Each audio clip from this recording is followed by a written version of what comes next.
പ്രിയമുള്ളവരെ എല്ലാവർക്കും നമസ്കാരം.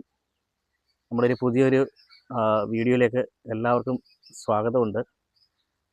പിന്നെ ഇങ്ങനൊരു വീഡിയോ ചെയ്യുന്നത് ഇതൊരു രാഷ്ട്രീയപരമായിട്ടുള്ളൊരു വീഡിയോ ആയിട്ട് ആരും കാണരുത്.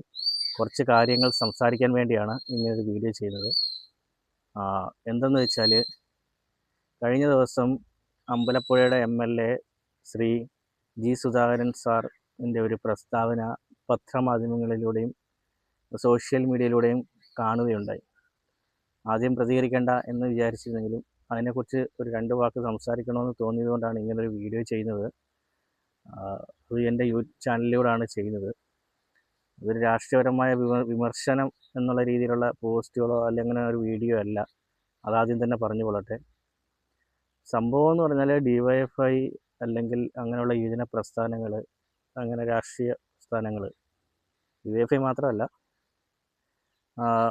യുവമോർച്ച അല്ലെങ്കിൽ സേവാഭാരതി അല്ലെങ്കിൽ മറ്റ് യുവജന സംഘടനകൾ, അങ്ങനെയൊക്കെയുള്ള സംഘടനകൾ കുതിച്ചോറ്, അതായത് ഭക്ഷണം കൊടുക്കുന്ന ഒരു പരിപാടി. അത് ഇപ്പോൾ നിലവിൽ മെഡിക്കൽ കോളേജിൽ സേവാഭാരതി കൊടുക്കുന്നുണ്ട്, ഈ DYFI കൊടുക്കുന്നുണ്ട്, അങ്ങനെ പിന്നല്ലാതെ ട്രസ്റ്റുകൾ, മതസംഘടനകളുടെ ട്രസ്റ്റുകൾ കൊടുക്കുന്നുണ്ട്. നമ്മുടെ നവജീവൻ പോലെ, ഗാന്ധി ഭവൻ, നവജീവൻ പോലൊക്കെയുള്ള കോട്ടയത്ത് കൊടുക്കുന്നുണ്ട്, വർഷങ്ങളായിട്ട് കൊടുക്കുന്നത് അറിയാം. അന്നേരം അങ്ങനെയുള്ള പല സംഘടനകളും കൊടുക്കുന്നുണ്ട്. അതിൻ്റെ കൂടെ തന്നെ DYFI കേരളത്തിൽ ഉള്ള പ്രധാനപ്പെട്ട മെഡിക്കൽ കോളേജുകളിലും എല്ലാ ജില്ലാ ആശുപത്രികളിലും കൊടുക്കുന്നുണ്ട്. കഴിഞ്ഞ ദിവസം അമ്പലപ്പുഴയുടെ MLA Shri G Sudhakaran sir അങ്ങനെയുള്ള ഈ ഭക്ഷണ വിതരണം ഓരോരുത്തരുടെ വിതരണം ചെയ്യുന്ന രാഷ്ട്രീയ പാർട്ടികളുടെ രാഷ്ട്രീയ പ്രവർത്തനത്തിൻ്റെ ഭാഗമായിട്ടാണ് ഇത് ചെയ്യുന്നത് എന്നൊരു ടോപ്പിക്ക് പുള്ളിയുടെ ഭാഗത്തുനിന്നുണ്ടായി. അപ്പോൾ തീർച്ചയായിട്ടും ഞാനും അതിൻ്റെ ഒരു ഭാഗമാകുന്ന ഒരു വ്യക്തി കൂടെയാണ്. ഓരോ 6 മാസം കൂടി ഇരിക്കുമ്പോഴും ഞാനും ഈ ഒരു പ്രവൃത്തിക്ക് ഭാഗമാകുന്ന ഒരു വ്യക്തി കൂടി ആയതുകൊണ്ട് ആണ് ഈ ഒരു വീഡിയോ ചെയ്യുന്നത്. ഇതിപ്പോൾ ഇങ്ങനെ ഭക്ഷണം കൊടുക്കുന്നത് ഓരോരുത്തരുടെ രാഷ്ട്രീയമോ ജാതിയോ മതമോ അല്ലെങ്കിൽ മറ്റെന്തെങ്കിലും നോക്കിയല്ല ഭക്ഷണം വിതരണം ചെയ്യുന്നതും നമ്മൾ വീടുകളിൽ പോയി കളക്ട് ചെയ്യുന്നതും. നമ്മൾ ഒരു വീട്ടിൽ പോയി നാളെ അല്ലെങ്കിൽ 2 ദിവസം മുമ്പേ പിന്നെ നമ്മളിന്ന് പറയും, ഇതുപോലെ നോട്ടീസ് കൊടുത്തിട്ട് പറയും പൊതിച്ചോറ് കൊടുക്കുന്നുണ്ട്, ഇത്രാം തീയതിയാണ്, താല്പര്യമുണ്ടെങ്കിൽ തരണമെന്ന് പറയും. എന്നാലും അവർ അറിയിക്കും, നമ്പർ കൊടുത്തിട്ടുണ്ടാവും. അതായത് പ്രദേശത്ത് ഇത് കളക്ട് ചെയ്യുന്ന പറഞ്ഞ നമ്പർ നമ്മളെ നോട്ടീസിൽ കൊടുക്കും. അങ്ങനെ അവർ വിളിക്കും, നമ്മൾ പൊതിച്ചോറ് കളക്ട് ചെയ്യും. ചില വീട്ടുകാർക്ക് തരാൻ പറ്റത്തില്ല, അല്ലെങ്കിൽ തരാനുള്ള സാഹചര്യം ഇല്ലായിരിക്കും. എന്നാലും അവർ എന്തെങ്കിലും സാമ്പത്തികമായിട്ട് തരും. നമ്മളത് 10, 200, 300 അല്ലെങ്കിൽ 2-3 പൊതിച്ചോറിനുള്ള പൈസ അങ്ങനെയൊക്കെ തരുന്ന വീട്ടുകാരുമുണ്ട്. നമ്മളിതെല്ലാം കളക്ട് ചെയ്ത് കൊണ്ടിരുന്നു പറഞ്ഞാൽ ഒരു രാഷ്ട്രീയ പാർട്ടിയുടെ അല്ലെങ്കിൽ ഒരു ജാതിമത ആ ജാതിയിലെ മതത്തിലെ രാഷ്ട്രീയത്തിലുള്ള ഒരു പ്രത്യേകം ഉള്ള ആരുടെയും വീടുകളിൽ നിന്ന് മാത്രമല്ല, എല്ലാ രാഷ്ട്രീയ പാർട്ടി വിശ്വസിക്കുന്നവരും എല്ലാ ജാതി മത സംഘടനകളിലും ജാതിയിലും മതത്തിലുള്ള എല്ലാവരുടെയും കയ്യിൽ നിന്നാണ് നമ്മളവിടെ ജാതിയോ രാഷ്ട്രീയമോ ഒന്നും നോക്കാതെ എല്ലാവരോടൊക്കെ ചെന്ന് പറഞ്ഞിട്ട് അവർക്ക് താല്പര്യമുള്ളവർ തരുന്ന ഒന്ന് ഇടിച്ചുകൊണ്ട് പോയി കൊടുക്കും. അങ്ങനെയാണ് ചെയ്യുന്നത്. ഇത് നോക്കിയിരിക്കുന്ന ഒരുപറ്റം ജനങ്ങളുണ്ട്. Kottayam medical college, Vandanam medical college ഞങ്ങൾ ചെല്ലുമ്പോൾ ഉണ്ടാകുന്ന എന്ന് പറയുമ്പോൾ, നമ്മൾ ചെല്ലുന്നതിന് മുമ്പേ ക്യൂ ആണ്, പൊതിച്ചോറിന് വേണ്ടി ക്യൂ ആണ് ആൾക്കാർ. നമ്മൾ വന്നിട്ട് നമ്മൾ ഈ ഭക്ഷണം എടുത്ത് കൊടുക്കുമ്പോൾ ഓരോരുത്തരുടെ മുഖത്തുണ്ടാകുന്ന ഒരു ഇതുണ്ടല്ലോ, അതെന്ന് പറഞ്ഞാൽ അതൊരു പ്രത്യേക ഫീലാണ് അത് കാണുമ്പോഴുണ്ടാകുന്നത്. അതറിയണമെന്നുണ്ടെങ്കിൽ ഓരോ ദിവസം ഈ പറയുന്ന ഈ ആൾക്കാർ അവിടെ പോയി നോക്കണം, അല്ല അവിടെ പോയി നിൽക്കണം. പൊതിച്ചോറിൻ്റെ വില എന്താണെന്ന് അറിയണമെങ്കിൽ ഒരു ദിവസമെങ്കിലും അല്ലെങ്കിൽ 2 ദിവസമെങ്കിലും മെഡിക്കൽ കോളേജിൽ അഡ്മിറ്റായിട്ട് അവിടെ കിടക്കണം. അപ്പോൾ അറിയാം ഉച്ചയ്ക്ക് കിട്ടുന്ന ഒരു നേരത്തിന് കിട്ടുന്ന ഒരു ആഹാരത്തിൻ്റെ വില. അത് ഒരു ദിവസം 2 ദിവസം കിടക്കുന്നുണ്ടായിരിക്കും, 10 ദിവസം കിടക്കുന്നത്, മാസങ്ങളോളം അവിടെ കിടക്കുന്നവരുണ്ട്. അങ്ങനെയുള്ളവരെ നിങ്ങൾ ചിന്തിച്ച് നോക്കുക. ഒരു മാസമോ അല്ലെങ്കിൽ 10, 20 ഒരു മാസം കൊണ്ട് മെഡിക്കൽ കോളേജിൽ കിടക്കുന്ന ആൾക്കാരുടെ ഒരു നേരമുള്ള ആഹാരം ത്തിന് എത്ര രൂപ ആവും? കൂട്ടിരിപ്പ് വ്യക്തി. അതിലെല്ലാം ഉപരി ഈ രോഗി അല്ലെങ്കിൽ രോഗിയുടെ കൂട്ടിരിപ്പുകാർ മാത്രമല്ല ഈ ഒരു ഭക്ഷണം മേടിക്കാൻ അവിടെ വരുന്നത്. അവിടെ ലോട്ടറി കച്ചവടം ചെയ്യുന്ന ആൾ, പിന്നെ നമ്മുടെ ഇത് ഈ സാധാരണ കടകളിലൊക്കെ ജോലിക്ക് നിൽക്കുന്ന ആൾക്കാർ, പിന്നെ ഈ ഓട്ടോറിക്ഷ തൊഴിലാളികൾ, പിന്നെ അവിടെ കുറേ അന്തേവാസികളുണ്ട്. ഈ മെഡിക്കൽ പരിസരമായിട്ട് ബന്ധപ്പെട്ട് ഒന്ന് തലചായ്ക്കാൻ സ്ഥലങ്ങൾ കിട്ടുമല്ലോ, അങ്ങനെ അന്തേവാസികളുണ്ട്. അവരെല്ലാം ഈ പൊതിച്ചോറ്, ഉച്ചക്കത്തെ പൊതിച്ചോറ് മേടിക്കും, അതെല്ലാം കൊടുക്കും. അവിടെ രോഗിയുടെ കൂട്ടിരിപ്പുകാർക്ക് മാത്രമെന്നല്ല, എന്നിട്ട് ജോലി ചെയ്യുന്ന അവിടെ മെഡിക്കൽ കോളേജ് ജോലി ചെയ്യുന്ന നേഴ്സുമാർ വന്ന് മേടിക്കുന്നുണ്ട്. ജോലി ചെയ്യുന്ന ആൾക്കാർ വന്ന് മേടിക്കുന്നുണ്ട്, സെക്യൂരിറ്റികൾ വന്ന് മേടിക്കുന്നുണ്ട്, എല്ലാവരും വന്ന് മേടിക്കുന്നുണ്ട്. ഇത് ഇന്നൊരാൾക്ക് മാത്രമെന്നല്ല, എല്ലാവർക്കും നമ്മൾ കൊടുക്കുന്നുണ്ട്. ഇതെല്ലാം നിർത്തി, ഒരൊറ്റ ദിവസം കൊണ്ട് ഇതെല്ലാം നിർത്തി സർക്കാർ ഇവർക്ക് ഭക്ഷണം കൊടുക്കണമെന്ന് പറയുമ്പോൾ എന്തുമാത്രം പ്രാക്ടിക്കലായിട്ട് നടക്കുന്ന കാര്യമാണെന്ന് നമുക്ക് ബോധമുള്ളവനൊന്ന് ചിന്തിച്ചു കഴിഞ്ഞാൽ അത് മനസ്സിലാകും.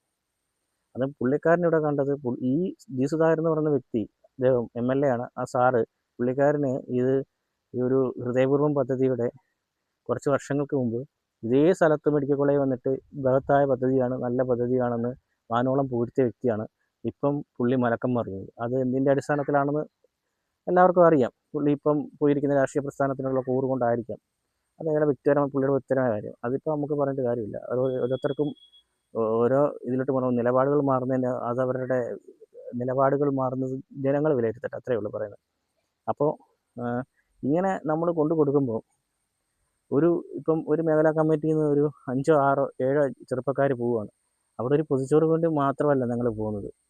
അവിടെ പൊതിച്ചോറ് മാത്രം കൊടുക്കാൻ വേണ്ടിയല്ല പോകുന്നത്. അവിടെ ഞങ്ങൾ ചെല്ലുമ്പം ഞങ്ങളെയും കാത്ത് പൊതിച്ചോറിനെക്കാട്ടി ഉപരി ഞങ്ങൾ ചെല്ലുമ്പം DYFIക്കാരായാലും ഏത് സംഘടന ആയിക്കോട്ടെ, അവിടെ ഞാൻ രാഷ്ട്രീയം പറയുമല്ല, ഏത് സംഘടന ആയിക്കോട്ടെ, ആര് ചെന്നാലും ഡെയിലി DYFI പൊതിച്ചോറ് കൊടുക്കുന്നതിൻ്റെ കൂടെ daily medical college blood donate ചെയ്തിട്ടാണ് DYFIയുടെ ചെറുപ്പക്കാർ പോരുന്നത്. ഞങ്ങൾ ചെല്ലുമ്പോൾ ഉണ്ടാകുന്ന കാഴ്ച എന്ന് പറഞ്ഞാൽ, ഞങ്ങളെ നോക്കി നിൽക്കുകയാണ് ബ്ലഡിന് വേണ്ടി ആൾക്കാർ. അവരുടെ സ്വന്തം കൂടപ്പിറപ്പുകൾക്കോ അല്ലെങ്കിൽ സ്വന്തം രക്തബന്ധങ്ങൾക്കോ അല്ലെങ്കിൽ സ്വന്തം ബന്ധുക്കാർക്കോ ബ്ലഡ് വേണം, അതിന് ആളില്ല. അന്നേരം ഉച്ചയ്ക്ക് DYFIക്കാർ വരുമെന്നുള്ള പ്രതീക്ഷയിൽ നിൽക്കുകയാണ് ബ്ലഡ് സ്വീകരിക്കാൻ വേണ്ടി.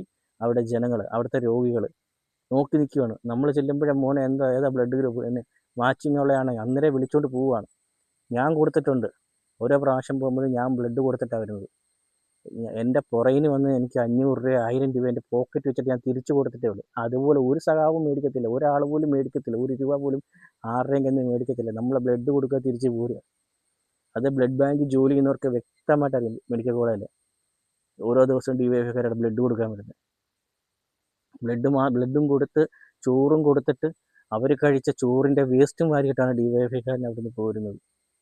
മുൻകാലങ്ങളിൽ ഒരു ദിവസം ഫുള്ള് പോവുക, രാവിലെ ചെന്ന് കളക്ട് ചെയ്യുക, ചോറ് കളക്ട് ചെയ്യുക, അത് വണ്ടിയിൽ കൊണ്ടുപോയി അവിടെ കൊണ്ട് കൊടുക്കുക. അവർ കൊണ്ട് കൊടുത്തു കഴിഞ്ഞാൽ അവർ കഴിച്ചതിൻ്റെ വേസ്റ്റ്, പേപ്പർ, ഇല, ഇതെല്ലാം നമ്മൾ തിരിച്ച് കളക്ട് ചെയ്ത് മറ്റേ ഗാർബേജ് ബാഗിനകത്ത് കെട്ടി തിരിച്ച് നമ്മൾ ഏത് മേഖലാ കമ്മിറ്റിയാണോ കൊണ്ടുപോയി കൊടുത്തത് ആ മേഖലാ കമ്മിറ്റിയുടെ പരിധിയിൽ കൊണ്ടുവന്ന് അത് നിർമ്മാർജ്ജനം ചെയ്യണം. ഫുള്ള് എങ്ങനെ പോയാലും ഒരു ദിവസം 5 മണി 6 മണി വരെ അത് പരിപാടി കഴിയത്തില്ല. അങ്ങനെയാണ് ഒരു ദിവസം ഇത് പോകുന്നത്. ഇപ്പോൾ അവിടെ ഇത് സ്വീകരിക്കാൻ വേണ്ടി ആൾക്കാരുണ്ട്, പക്ഷെ അവർക്ക് പൈസ കൊടുക്കണം, എങ്കിലേ ചെയ്യത്തുള്ളൂ. നേരത്തെ നമ്മൾ കൊണ്ടുപോയ സംഭവം നമ്മൾ തിരിച്ച് കൊണ്ടുവന്ന് ഗാർബേജ് ബാഗിനകത്ത് കൊണ്ടുവന്നിട്ട് നമ്മളത് നിർമ്മാർജ്ജനം ചെയ്യണമായിരുന്നു. ഇപ്പോൾ അവിടെ ആൾക്കാരുണ്ട്, അവർക്ക് പൈസ കൊടുക്കണം. ഇപ്പോൾ ഒരു ദിവസം ഒരു പൊതിച്ചോറും കൊണ്ട് പോകുന്നതിന് മേഖലാ കമ്മിറ്റിക്ക് എത്രമാത്രം ചിലവുണ്ട്? എങ്ങനെ വരും 10,000 രൂപയ്ക്ക് അടുത്ത് ചിലവുണ്ട്. പൊതിച്ചോറ് മറ്റുള്ള വീടുകളിൽ നിന്ന് സ്വീകരിക്കുന്നു, അത് ശരി, ഓക്കെ. പക്ഷേ ഈ സാധനം സ്വീകരിച്ച് ഓരോ ഏരിയയിലും പോയി ഇത് കളക്ട് ചെയ്ത് കൊണ്ടുവന്ന് വണ്ടിക്കകത്താക്കി കൊണ്ടുവന്ന് അവിടെ കൊടുക്കുന്നത് കൂടി, പിന്നെ ഈ തിരിച്ചിത് കൊണ്ടുവന്നിട്ട് സംസ്കരിക്കുന്നത്, ഇതെല്ലാം ചിലവാണ്. വണ്ടി വിളിച്ച് കൊണ്ടുവന്ന് കഴിഞ്ഞാൽ എങ്ങനെ പോയാലും 7-8 രൂപ വണ്ടിക്കൂലി സഹിതമായിട്ട് 7-8 രൂപ ചിലവാണ്. അത് നമ്മളിങ്ങനെ കളക്ട് ചെയ്യുന്ന പൈസ എന്ന് വെച്ചാൽ ചിലവർ തരും, അതായത് പൊതിച്ചോറ് തരാൻ ബുദ്ധിമുട്ട്, എന്തെങ്കിലും വീട്ടിലാരെങ്കിലും ഇല്ലാത്തവർ തരും. പിന്നെ അല്ലാതെ നമ്മൾ സ്വയം കണ്ടെത്തി കൊടുക്കുക, കൊണ്ടുവന്ന് വണ്ടിക്കൂലിയും കൊടുത്ത്. പിന്നെ ഇതിന് മുമ്പ് ഇത് അറിയിക്കാൻ വേണ്ടി നോട്ടീസ് അടിക്കണം, 2 ദിവസം മുമ്പ് വീടുകളിൽ എത്തിക്കണം, നോട്ടീസ് അടിക്കുന്നത് അതിനും ചിലവുണ്ട്. അന്നേരം ഇതെല്ലാം ചിലവും കഴിഞ്ഞിട്ട് നമ്മൾ ഡെയിലി എല്ലാ ദിവസവും കൊണ്ട് ഓരോ മേഖലാ കമ്മിറ്റിക്ക് ഓരോ ദിവസമാണ് ഇതിൻ്റെ ചുമതല. അത് റൊട്ടേഷൻ ചെയ്ത് വരും. നമുക്കൊരു 5 മാസം 6 മാസം ഗ്യാപ്പിൽ ഓരോ മേഖലാ കമ്പനി റൊട്ടേഷൻ ചെയ്ത് വരും. എങ്ങനെ പോയാലും ഒരു 5 മാസം 6 മാസം ഗ്യാപ്പിൽ നമ്മൾ പൊതിച്ചോറ് കൊണ്ടുവന്ന് കൊടുക്കും ഓരോ മേഖലാ കമ്മിറ്റി. അങ്ങനെ റൊട്ടേഷൻ ചെയ്ത് വരുവാണ്, അങ്ങനെയാണ് ചെയ്തുകൊണ്ടിരിക്കുന്നത്. പിന്നെ ഇത് പറയാനുള്ളതെന്ന് പറഞ്ഞാൽ DYFI ആകട്ടെ, പിന്നെ യൂത്ത് കോൺഗ്രസ് ആകട്ടെ, സേവാഭാരതി ആകട്ടെ, ഏത് യുവജന പ്രസ്ഥാനവും നല്ലത് ചെയ്യുക നല്ലതാണെന്ന് തന്നെ പറയണം. അത് ഒരു നേരത്തെ ആഹാരം കൊടുക്കുന്നത് എന്ന് പറഞ്ഞാൽ അത്രയും വലിയ പുണ്യം വേറെ ഒന്നുമില്ല. ഇപ്പോൾ പൈസ കൊടുത്താലും മനുഷ്യന് വീണ്ടും വീണ്ടും വേണമെന്നേ പറയത്തുള്ളൂ. പക്ഷെ ഒരു നേരത്തെ ആഹാരം കൊടുത്താൽ ആഹാരം വേറെ കഴിഞ്ഞാൽ മതി എന്ന് പറയുന്ന ഒരു കാര്യമേ ഉള്ളൂ ആഹാരം കൊടുത്താൽ കൊടുക്കുന്നത്. അത് ചെയ്തുകൊണ്ടേയിരിക്കും. അതിപ്പോൾ ഏത് പൊന്നുതമ്പുരാൻ പറഞ്ഞെന്ന് പറഞ്ഞാലും DYFI തീരുമാനിച്ചിട്ടുണ്ട് അത് കണ്ടിന്യൂ ചെയ്യാനാണെങ്കിൽ അങ്ങനെ തന്നെ ചെയ്തുകൊണ്ടേയിരിക്കും. കുറേ വർഷങ്ങൾ കൊണ്ട് ചെയ്തുകൊണ്ടിരിക്കുകയാണ്. കുറേ അമ്മമാരുടെ, കുറേ സാധാരണക്കാരുടെ എല്ലാം കണ്ണിൽ നിന്ന് ഉണ്ടാകുന്ന ഒരു നേരം കൊണ്ട് ആഹാരം കൊണ്ട് കൊടുക്കുക, അവരുടെ കണ്ണിൽ നിന്ന് വരുന്ന ഒരു ഇതുണ്ടല്ലോ, അവരുടെ മുഖത്ത് കാണുന്ന ഒരു സന്തോഷമുണ്ടല്ലോ, അത് മതിയെടൂ ഞങ്ങൾക്ക്, അത് മതി. ഇതുപോലെ ഭക്ഷണം കൊടുക്കുന്ന ഓരോരുത്തർക്കും അത് മതി. ഏത് സംഘടനയായാലും അവർക്കത് മതി. അല്ലാതെ പ്രതിഫലം ഒന്നും കിട്ടില്ല. രാഷ്ട്രീയ പ്രവർത്തനം നടത്തിയിട്ടല്ല നമ്മൾ ഇത് ചെയ്യുന്നത്. പിന്നെ DYFI കൊടി വെച്ചുകൊണ്ട് ചിലപ്പം ചില മേഖലാ കമ്മിറ്റികൾ ഞങ്ങൾ കൊടി വെക്കാതെ തന്നെ വന്നിട്ടുണ്ട്. വണ്ടിയുടെ ഫ്രണ്ടിൽ കൊടി വെച്ചുകൊണ്ട് വരുന്നുണ്ട്. അതെന്തിനാണെന്ന് മനസ്സിലായത് അവിടെ രാഷ്ട്രീയ പ്രവർത്തനത്തിനല്ല. ഈ വരുന്ന വണ്ടി ചിലപ്പോൾ നമ്മൾ ലേറ്റായിട്ടായിരിക്കും വരുന്നത്. ലേറ്റായിട്ടല്ലെങ്കിൽ തന്നെ നമ്മളൊരു 12:30 അല്ലെങ്കിൽ 1 മണിക്കുള്ളിൽ നമ്മൾ പൊതിച്ചോറ് നമുക്ക് മെഡിക്കൽ കോളേജിൽ എത്തിക്കണം. അതായത് നമ്മൾ റോഡിൽ കൂടെ തന്നെ വരുന്നത്. ഈ കൊടി കണ്ടാണെങ്കിലും വണ്ടി മാറ്റിത്തരും. അറിയാം ആൾക്കാർക്ക്, സ്ഥിരം യാത്ര ചെയ്യുന്ന ഹൈവേയിലായാലും മറ്റുള്ളവർക്ക് എല്ലാവർക്കും ഈ കൊടിയും വെച്ചുകൊണ്ട് വരുന്ന ഒരു പിക്കപ്പ് വാനോ അല്ലെങ്കിൽ ഒരു ബസ്സോ, മിനി ബസ്സോ, പിക്കപ്പ് വാനോ അല്ലെങ്കിൽ അങ്ങനെയുള്ള എന്തെങ്കിലും ട്രക്കുകളോ കൊടിയും വെച്ചുകൊണ്ട് വരുവാണെങ്കിൽ അവർക്കറിയാം മെഡിക്കൽ കോളേജിലേക്കുള്ള ഭക്ഷണം കൊണ്ട് പോകുന്ന വണ്ടിയാണ്, ഒതുക്കിത്തരും. അതിനൊക്കെ വേണ്ടിയാണ് കൊടി വെക്കുന്നത്, അല്ലാതെ അവിടെ കൊണ്ടുവന്ന് സംഘടനാ പ്രവർത്തനം നടത്താനൊന്നുമല്ല. ഇതിപ്പം DYFI ചെയ്താലും സേവാഭാരതി ആര് ചെയ്താലും നല്ലതെന്ന് പറയണം. അത് അംഗീകരിക്കണം. അത് നിങ്ങൾക്കും ചെയ്യാം. ഈ കുറ്റം പറയുന്ന ആൾക്കാർക്ക് അവർക്കും ചെയ്യാമല്ലോ. അവർ ചെയ്തില്ലെങ്കിൽ ചെയ്യുന്നവരെ കുറ്റം പറഞ്ഞിട്ട് എന്ത് കാര്യം?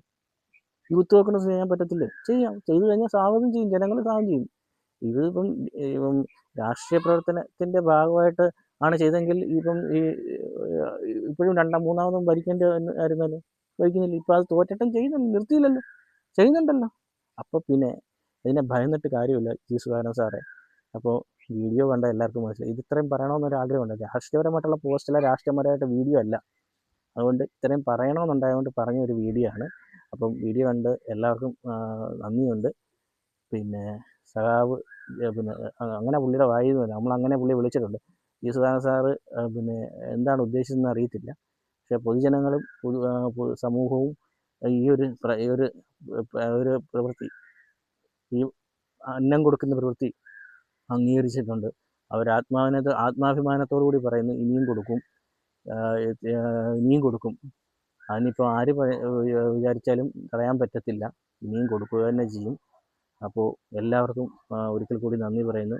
വീഡിയോ കണ്ട എല്ലാവർക്കും നന്ദി. സപ്പോർട്ട് ചെയ്യണം, സബ്സ്ക്രൈബ് ചെയ്യണം, പ്രോത്സാഹിപ്പിക്കണം. അപ്പോൾ ഇനിയൊരു വീഡിയോ എത്തുന്നതുവരെ എല്ലാവർക്കും നന്ദിയുണ്ട്. നമസ്കാരം.